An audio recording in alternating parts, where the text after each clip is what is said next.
खुद को दुनिया का सबसे बदकिस्मत इंसान समझता हूँ, क्योंकि जब तक मेरी माँ ज़िंदा रही मैंने कभी उनकी कदर ना की, उसे बहुत तकलीफ़ें दी। आज वो मुझे छोड़कर जा चुकी है, मुझे हर वक्त उसकी याद आती है। सारी दुनिया मेरे लिए वीरान हो चुकी है। मैं बचपन से ही बहुत ज़िद्दी रहा हूँ।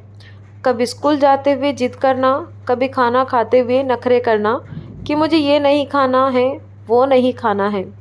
मुझे याद नहीं कि 8वीं क्लास तक मैंने कभी अपने हाथों से खाना खाया या अपने हाथों से कपड़े पहने। यहाँ तक कि जूतों की डोरी भी मैं अपने हाथों से नहीं बांधता था। मेरी माँ ही मेरे सारे नखरे देखती थी। मेरी सारी फैमिली में एक मेरी माँ ही थी, भाई बहन कोई नहीं था। बाप का साया तो बचपन से ही मेरे सिर से उठ गया था। 12वीं क्लास तक मेरी यही हालत रही। मेरे कपड़े, बिस्तर, स्कूल का बैग, किताबें सब इधर उधर बिखरी पड़ी रहती थी और मैं ऐसे ही रात में लेटकर सो जाता था।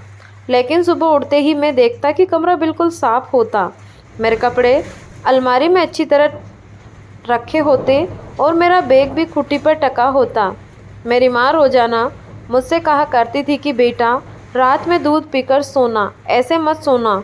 लेकिन मैं उनकी एक ना सुनता और यूं ही सो जाता।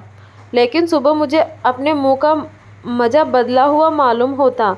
मेरी माँ सोते हुए मुझे रात में दूध पिला दिया करती थी।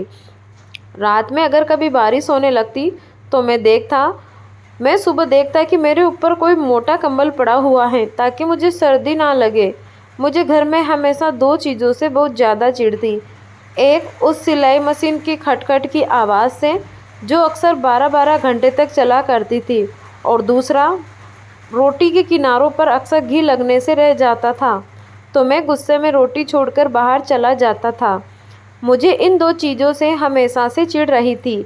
मुझे जब भी ज़्यादा पैसों की ज़रूरत पड़ती तो मैं घर आकर माँ से कह देता कि मुझे इतने पैसों की ज़रूरत है, और फिर क्या देखता कि जो सिलाई मशीन की आवाज़ अभी तक 12 घंटे तक आती थी वो बढ़कर 18 घंटे तक आने लगती थी। मुझे आज भी वो दिन याद है जब स्कूल में एडमिशन के लिए मास्टर जी ने मुझसे कहा था कि 1500 रुपये तुम्हारी एडमिशन फ़ीस लगेगी।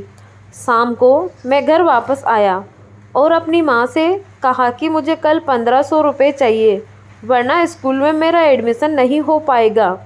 इतना कहकर मैं अपने कमरे में जाकर सो गया। उसी रात 2 बजे मेरी आँख खुली तो घर के बरामदे से मुझे किसी के रोने की आवाज़ सुनाई दी। मैं उठकर बाहर गया तो देखता हूँ कि मेरी माँ मोटे शीशे का चश्मा लगाए बहुत देर से मशीन की सुई में धागा डालने की कोशिश कर रही हैं और उसकी आंखों से आंसू भी बह जा रहे हैं। माँ की ये हालत देखकर मेरी तो रूह कांप गई। मैंने माँ से कहा कि माँ, इतनी रात हो रही है, आप अभी तक काम कर रही हो? मेरी आवाज़ सुनकर माँ एकदम से चौंक कर मेरी तरफ देखने लगी और दुपट्टे से आंसू साफ करते हुए मुझसे मुस्कुराकर कहने लगी, अरे बेटा, वो सामने वाली जो तुम्हारी काजल आंटी हैं, उनके यहाँ कल शादी है। उन्होंने कहा था कि अगर मैं उन्हें 2 सूट कल तक सिलकर दे दूँ तो वो मुझे 1500 रुपये देंगी। लेकिन देखो ना, ये कमबख्त धागा सुई में जा ही नहीं रहा। मैं बहुत देर से परेशान हूँ। माँ की ये हालत देखकर मैं उससे जाकर लिपट गया और ज़ोर ज़ोर से रोने लगा। मेरी माँ ने सिर पर हाथ फेरते हुए कहा, बेटा, तुम परेशान ना हो, मैं तुम्हारे पैसों का इंतज़ाम ज़रूर कर दूँगी। उस दिन के बाद से मैंने सोच लिया है कि अब मुझे भी पढ़ाई के साथ साथ कोई काम करना चाहिए ताकि मैं भी अपनी माँ का सहारा बन सकूं। इधर मेरी पढ़ाई मुकम्मल हुई तो मुझे एक अच्छी नौकरी मिल गई। मैंने जब घर आकर अपनी माँ को नौकरी के बारे में बताया तो वो बहुत ज़्यादा खुश हुई और फिर चीनी के डिब्बे से 20 रुपये निकाल कर मुझे दिए और कहा, बेटा जाओ जल्दी से इन पैसों से मिठाई ले आओ, मैं आज अपने हाथों से तुझे मिठाई खिलाऊंगी। एक दिन मुझे ऑफिस में बहुत ज़्यादा काम पड़ गया और मैं रात में बहुत थका हुआ घर आया। मैं जूते पहने पहने ही बिस्तर पर लेट गया और फिर मेरी आँख लग गई। जब सुबह उठा तो मैं बड़ा हैरान हुआ क्योंकि रोज़ाना रात में जूते उतार दिए जाते थे, लेकिन आज मेरे पैरों से जूते नहीं उतरे थे। मैं किचन में गया तो देखा आज खाना भी बना हुआ नहीं था। मैं माँ को पुकारने लगा, माँ, माँ तुम कहाँ हो माँ? देखो आज मेरा टिफ़िन भी तैयार नहीं हुआ है। जल्दी करो माँ, मुझे देर हो रही है। लेकिन पता नहीं क्यों माँ का कोई जवाब नहीं आ रहा था। मैं माँ के कमरे में गया तो देखा माँ आराम से बिस्तर पर सो रही थी। मैं उसके पैरों को दबाकर उसे उठाने लगा, लेकिन माँ उठ नहीं रही थी। मैं उसके सर के पास गया और सर को दबाकर उठाने लगा। मैं बार बार उसे पुकार कर कह रहा था कि माँ जल्दी उठो, मुझे भूख लगी है। रात में मैंने खाना भी नहीं खाया था, मेरा टिफ़िन भी तैयार नहीं हुआ है। जल्दी से उठो माँ।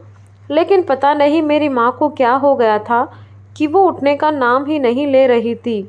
बहुत देर के बाद मुझे मालूम हुआ कि आज रात मेरी माँ उठने के लिए नहीं सोई थी, बल्कि वो हमेशा के लिए सो चुकी थी।